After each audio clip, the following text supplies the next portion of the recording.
Hello students, welcome back to our Empower Class channel and today we will start first chapter of class 9th, matter in our surrounding. Okay? Now, तो basically अगर हम बात करें कि matter होता क्या है हमारा, ठीक है, हम बात करें कि व्हाट इज मैटर। तो मैटर बेसिकली कोई भी थिंग हो गया जो कि स्पेस ऑक्यूपाई कर रहा है, ठीक है, यानी जिसके पास मास है या फिर वो क्या ऑक्यूपाई करे स्पेस, तो वो हमारा मैटर कहलाता है। जैसे all thing which see around us and use in our daily life together constitute matter। यानी हमारे आसपास में जो भी है जो हमारे डेली लाइफ में यूज हो रहा है वो हमारा मैटर कहलाता है। जैसे कि anything which occupy space and has mass is called matter. यानी मैटर क्या होता है कि कोई भी थिंग जिसके पास उसका खुद का स्पेस हो और साथ ही साथ उसके पास मास हो, वो हमारा क्या कहलाता है, मैटर कहलाता है। ठीक है। Matter is made up of particles. Matter जो है वो किससे बना हुआ है, पार्टिकल से बना है। मतलब एक छोटे छोटे पार्टिकल्स मिलके क्या बनाते हैं, मैटर।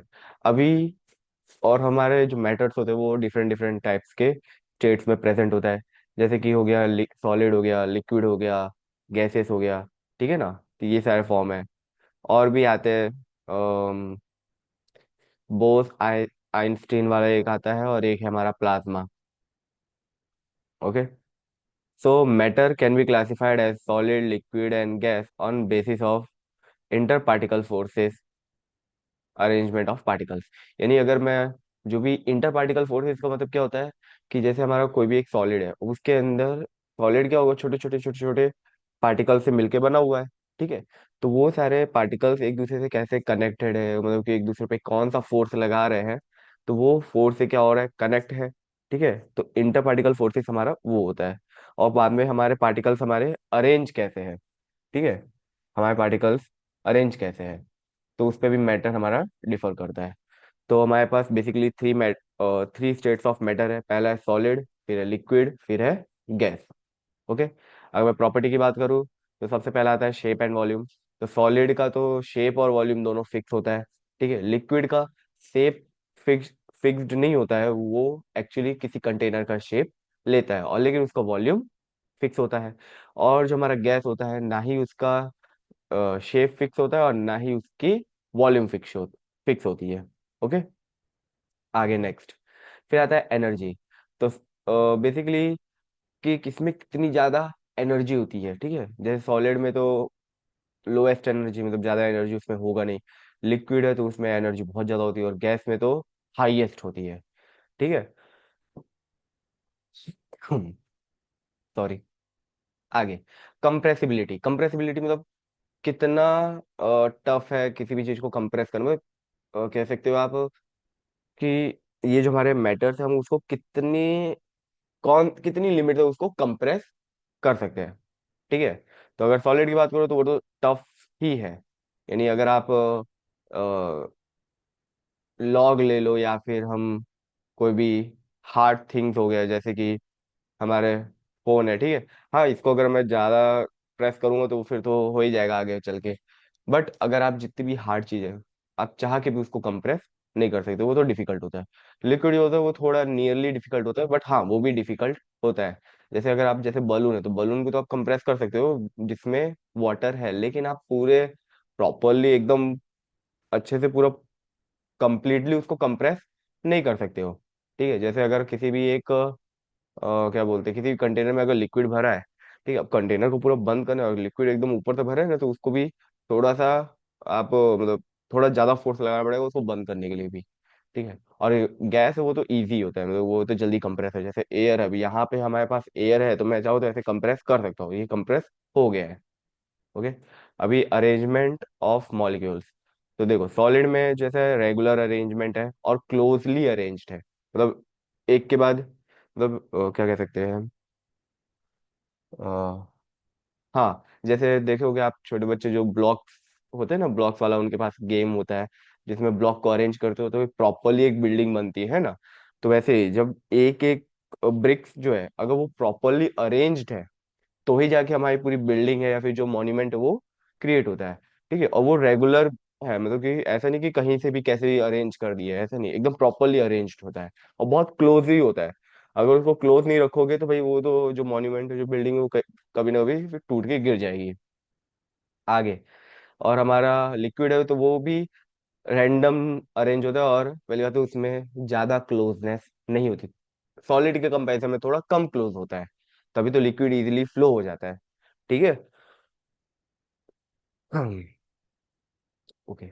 और अगर मैं गैस की बात करूँ तो वो तो बिल्कुल भी अरेंज्ड होता है, बट एकदम रैंडमली अरेंज्ड है। कुछ पार्टिकल यहाँ साइड होगा, कुछ वहां साइड होगा, ठीक है ना। ऐसे जैसे अभी आप घर में भी देखो तो एक एक पार्टिकल घर के दूसरे कॉर्नर में है, दूसरा हाउस के दूसरे कॉर्नर में है, ठीक है ना, तो वैसे।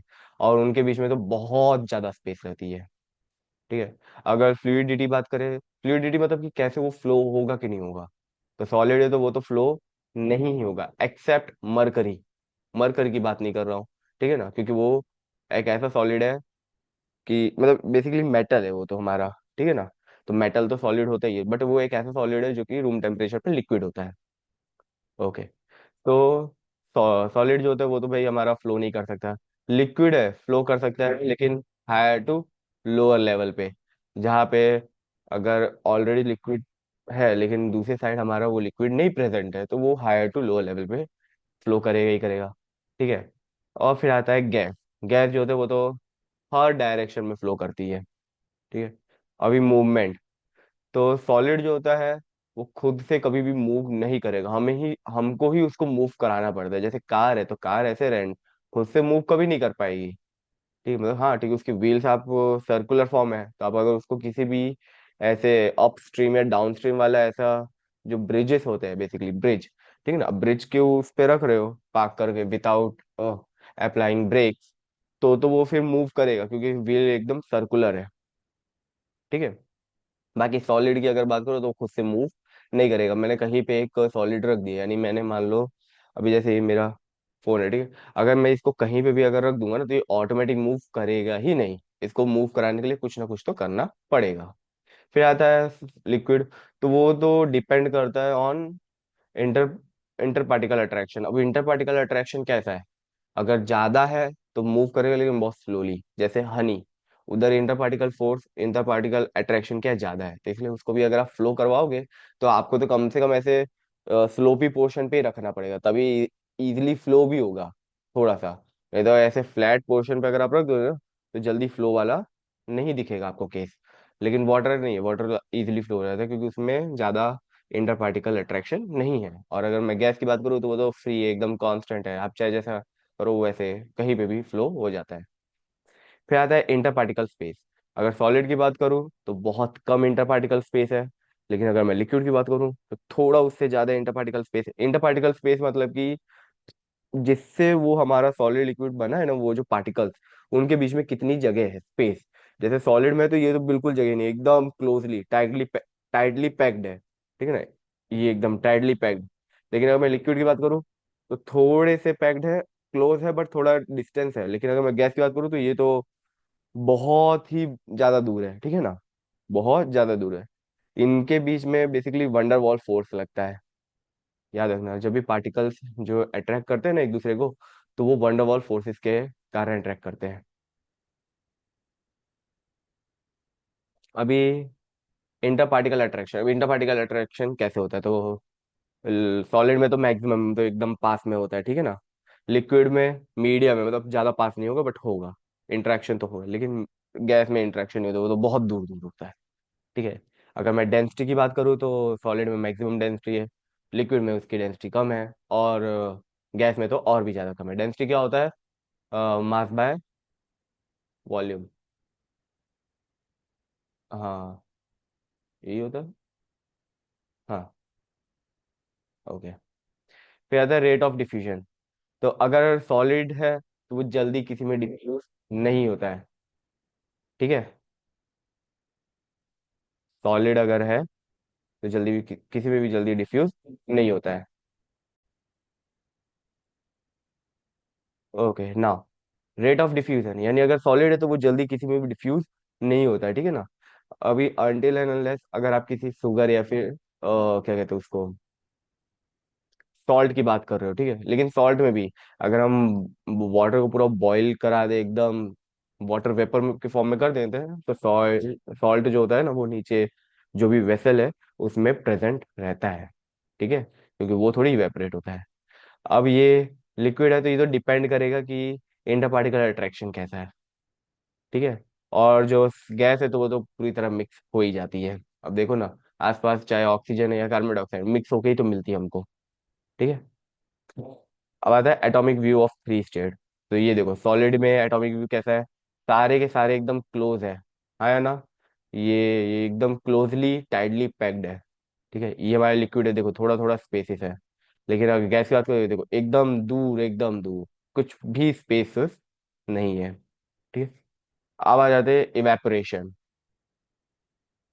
कि इवेपोरेशन क्या होता है? The phenomena by which molecules in liquid state undergoes a spontaneous transition to the gaseous phase at any temperature below its boiling point is called evaporation। तो इवेपोरेशन क्या होता है बेसिकली, अगर मैं बात करूं तो सिंपल वाटर को वाटर वेपर में चेंज करने की प्रोसेस हमारा इवेपोरेशन होता है। बट इवेपोरेशन जो होता है वो सिर्फ सरफेस वाले वाटर के ऊपर ही होता है, मतलब जो सरफेस पे वाटर है ना वहां पे ही इवेपोरेशन अकर होता है, ठीक है।